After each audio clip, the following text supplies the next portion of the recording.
আমি তোমাকে নিঃস্বার্থে ভালোবেসেছি, আর তুমি আমাকে স্বার্থপরের মতো ব্যবহার করেছো। আমি পদে পদে ঠকেছি।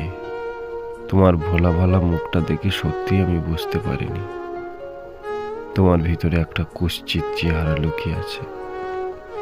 সত্যি আমি কল্পনা করতে পারিনি তোমার কাছে আমার জন্য ভালোবাসাই যদি না থাকে, তাহলে এ শহরে আমার থেকে কোনো কাজ নেই। কাল ভোরেই এই শহর ছেড়ে চলে যাব, যেখানে একটা মানুষ অন্য মানুষের বিশ্বাস নিয়ে খেলে। সেখানে আমার থেকে কাজ নেই। অন্য কোনো ঠিকানার খোঁজে চলে যাব, যেখানে অন্তত মানুষ মানুষকে বিশ্বাস করবে, কাউকে ঠকাবে না। তবে এই শহর সাক্ষী থাকলো আমি তোমাকে কতটা ভালোবাসি।